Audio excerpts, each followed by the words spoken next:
Hi అండి. మన గోదావరోళ్ళ special పులస చేపతో పులుసయితే ఈరోజు చూసేద్దామా?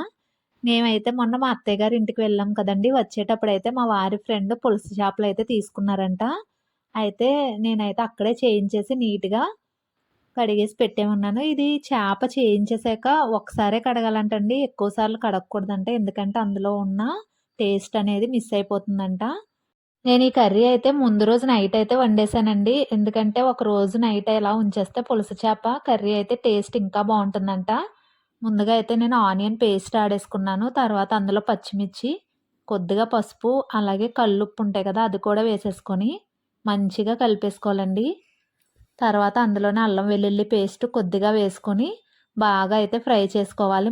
అల్లం వెల్లుల్లి పేస్ట్ బాగా వేగిన తర్వాత పచ్చి మసాలా ఉంది కదండీ! జీలకర్ర, ధనియాలు, అలాగే కొద్దిగా లవంగాలు, యాలకులు అన్నీ కలిపేసి మంచిగా పేస్ట్ ఆడేసుకుంటే అది కూడా వేసేసుకోవాలి.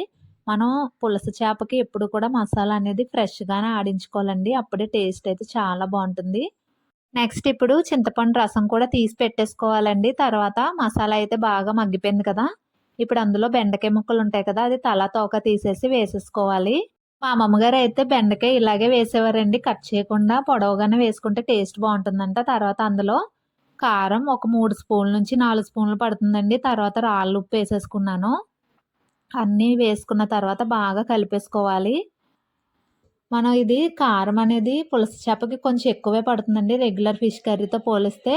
తర్వాత అయితే మనం చింతపండు రసం కూడా వేసేసుకొని బాగా కలిపేసుకోవాలి. కొంచెం మూత పెట్టేసుకొని మరగనిచ్చేయాలి.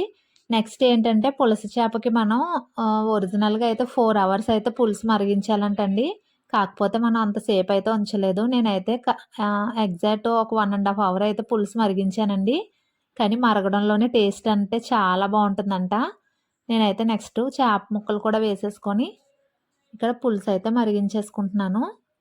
చూసారు కదా! మనం గరిటె అయితే ఎక్కువ సార్లు పెట్టకూడదు. ఇలాగ లో ఫ్లేమ్‌లో ఒక 1 ½ అవర్ అయితే ఉంచేసానండి. మనకి పులుసనేది బాగా దగ్గర పడిపోతుంది. పులుసయితే బాగా మరగాలండి. ఒక 1 ½ అవర్ అయితే బాగా మరిగించేసుకోవాలి. ఈ లోపైతే మా అమ్మమ్మ గారి ప్రాసెస్ కూడా మీకు జస్ట్ షార్ట్‌కట్‌లో అయితే చెప్పేస్తాను. మా అమ్మమ్మ గారైతే చిన్నప్పుడు చేసినప్పుడు చూసానండి. అంటే చేప ముక్కలన్నీ కలిపేసి డైరెక్ట్‌గా అందులోనే ఉప్పు, కారం, పసుపు, ఇంకా అల్లం వెల్లుల్లి ముద్ద ఇంక అన్నీ వేసేసి ఒకసారే పెట్టేసేవారనమాట. బెండకాయ ముక్కలు అన్నీ వేసి ఇంకా కలగలుపు పులుసు అంటారు కదా! ఆ టైప్‌లో అన్నీ పెట్టేసి ఇంకా దాన్ని ఒక 2-3 అవర్స్ అయితే ఉంచేసేవారు. అందులోనే వంటావదం కూడా వేసేవారండి. వంటావదం వేయడం వల్లంట మనకి పులస చేపలో ఉండే ముళ్ళుంటాయి కదండీ! ఎక్కువగా అవైతే కరిగిపోతాయంట మా అమ్మమ్మ గారైతే చెప్పేవారు.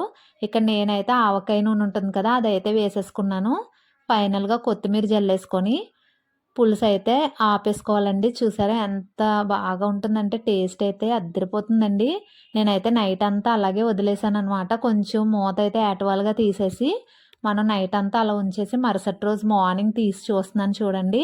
ఎంత బావుందో పులుసయితే టేస్ట్ అద్దిరిపోయిందండి. మా వారికైతే భలే నచ్చేసింది. ఇంక మా పిల్లలు కూడా ఎప్పుడు పులస తినలేదండి. మేము సెకండ్ టైమ్ అనుకుంటా తినడం. ఫస్ట్ టైమ్ అయితే మా చిన్నోడు కడుపులో ఉన్నప్పుడైతే తిన్నాను. తర్వాత ఇది సెకండ్ టైమ్ అనమాట. చాలా టేస్టీగా ఉంది పులుసైతే.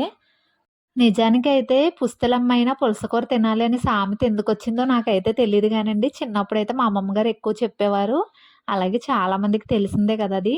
నాకైతే అలాగే నిజంగా పాతకాలంలో అలా చేసేవారో తెలీదు. లేదంటే సామెతగా ఎలా వచ్చిందో గానీ తెలీదు గానీ, కర్రీ టేస్ట్ అయితే అంత బావుంది గాబట్టే ఆ సామెత వచ్చిందేమో అని అనిపిచ్చింది. నేనైతే ఇక్కడ అన్నం పెట్టేసుకొని మంచిగా పులుసు కూర వేసుకొని తినేసానండి. టేస్ట్ అయితే అద్దరిపోయింది. ఇంకా చెప్పక్కర్లేదు ఆల్రెడీ పులస తినే వాళ్ళందరికీ తెలుసు ఈ టేస్ట్. మీరింతకీ ఈ సీజన్‌లో పులస కూర తిన్నారా? లేదా? అనేది కామెంట్‌లో అయితే చెప్పేయండి.